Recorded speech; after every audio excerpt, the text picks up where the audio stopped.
అందరికీ నమస్కారం. కథ చెప్తా ఛానల్కి స్వాగతం. తింటే గారెలే తినాలి, వింటే భారతమే వినాలి అని తెలుగులో ఒక సామెత ఉంది. మీరు వింటున్నది మహాభారత కథలు. మహాభారతం పంచమ వేదంగా పరిగణింపబడుతుంది. మరి మహాభారత కథలు వినేద్దామా?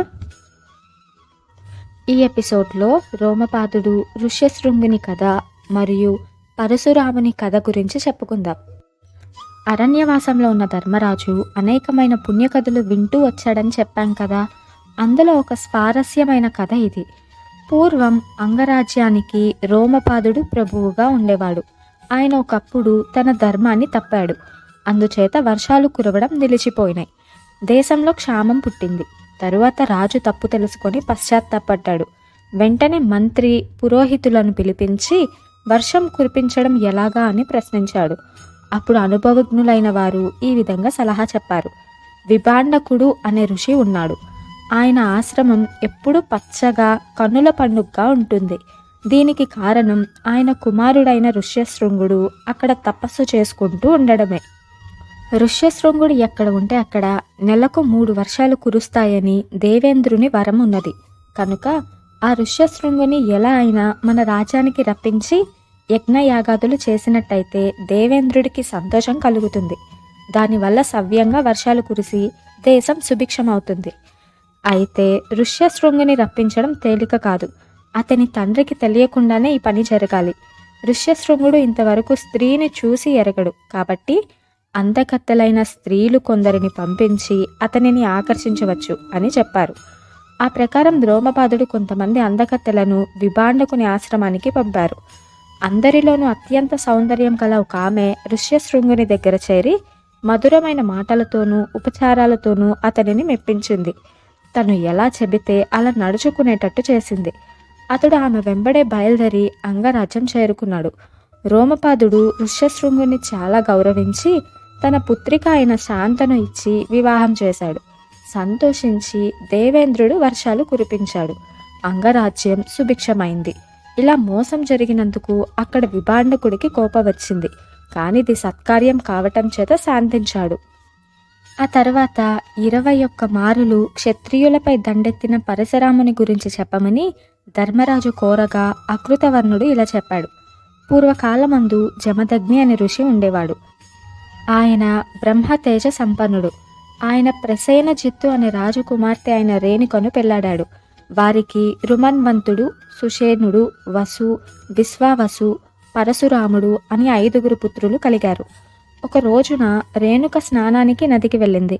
ఆ సమయంలో సౌందర్యవంతుడైన గంధర్వుడొకడు ఆకాశ మార్గాన పోతున్నాడు. అతడి ప్రతిబింబం నీటిలో కనపడగా వచ్చిన పని మరచి రేణుక చాలాసేపు నది ఒడ్డునే ఉండిపోయింది.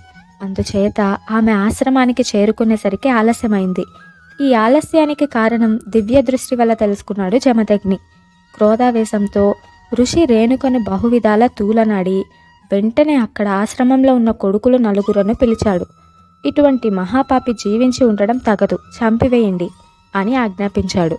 అయితే తల్లి అందుండే ప్రేమ చేత వారు తండ్రి ఆజ్ఞను నెరవేర్చలేకపోయారు. జమదగ్ని వారిపైన కోపించి, మీరు ఈ వనమందు అజ్ఞానులై మృగాలుగా పక్షులలాగా చరించండి అని శపించాడు. కొంతసేపటికి పరశురాముడు ఆశ్రమానికి వచ్చాడు. అతనిని కూడా తండ్రి అలానే ఆజ్ఞాపించాడు.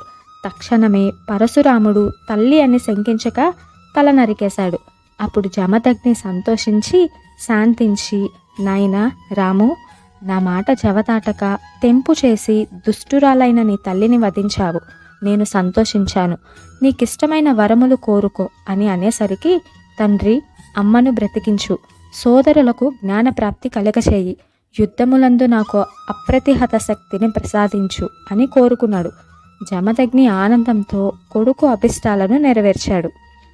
జమదగ్ని మహర్షి తన కోపము వలన ఎంతటి ఘోరమైన కీడు మూడిందో గ్రహించి పశ్చాత్తాపం పొంది అప్పటి నుంచి పరమశాంతుడయ్యాడు. ఒకనాడు హైహయ రాజైన కార్తవీరార్జునుడు వేటకి వచ్చి పరివారంతో సహా జమదగ్ని ఆశ్రమం చేరుకున్నాడు. అప్పుడు పరశురాముడు సమిధల కోసం అడవికి పోయినాడు. జమదగ్ని తన హోమధేనువు సహాయంతో రాజుకు పరివారానికి దివ్యమైన అతిథి సత్కారం చేశాడు. అయితే రాజు కృతజ్ఞత చూపలేదు సరికదా. పైగా ఆ హోమధేనువును జమదగ్ని ఆశ్రమం నుంచి బలవంతంగా తన వెంట లాక్కొనిపోయాడు. కొంతసేపటికి పరశురాముడు వచ్చి జరిగిన దౌర్జన్యం గ్రహించాడు. కోపావేశంతో పోయి కార్తవీరార్జున్ని మధ్య తోవలోనే ఎదుర్కొని అతనిని అతని పరివారాన్ని తన పరశువుతో వధించాడు. తన తండ్రిదైన హోమధేనువును మళ్ళీ ఆశ్రమానికి తీసుకువచ్చాడు. కార్తవీరార్జునుడికి 9 కుమారులు. వారు తండ్రిని మించిన క్రూరులు. పరశురాముని ఎదుర్కొనేందుకు ధైర్యం చాలక అతడు ఆశ్రమంలో లేని సమయముందు వారు వచ్చి తపోనిష్టలో ఉన్న జమదగ్నిని చంపివేశారు. పరశురాముడు వచ్చి దుఃఖిస్తూ ఉన్న తల్లిని చూశాడు. నిజం తెలుసుకున్నాడు. క్షత్రియులు దురహంకార పూరితులై ఉన్నారు. వారి వంశమే లేకుండా నిర్మూలించి లోకానికి వాళ్ళ పీడ వదిలిస్తాను అని ప్రతిజ్ఞ పట్టాడు. ఈ ప్రతిజ్ఞ నెరవేరడం కోసమే పరశురాముడు కార్తవీరార్జునుడి కుమారులందరినీ చంపేశాడు. క్షత్రియుల మీద పగపట్టి 21 సారులు భూప్రదక్షిణ చేసి క్షత్రియుల రక్తంతోనే తన పితృలకు తర్పణం విడిచాడు. ఇంత పని చేసిన తరువాత పరశురాముడు శాంతించి క్షత్రియుల నుంచి తను స్వాధీనపరుచుకున్న భూమిని బ్రాహ్మణులకు దానం చేసి మహేంద్ర పర్వతం పైన తపస్సు చేసుకుంటూ ఉండిపోయాడు. ఇదండి ఇవాల్టి మహాభారత కథలు. మీకు ఈ పాడ్కాస్ట్ నచ్చినట్టయితే ఛానల్ని సబ్స్క్రైబ్ చేయండి, లైక్ చేయండి అండ్ అందరికీ షేర్ చేయండి. మహాభారతం ఇలా షార్ట్ స్టోరీస్గా కాకుండా మొదటి నుండి వినాలనుకుంటే కామెంట్ డ్రాప్ చేయండి. మహాభారతం పాడ్కాస్ట్ చేస్తాను.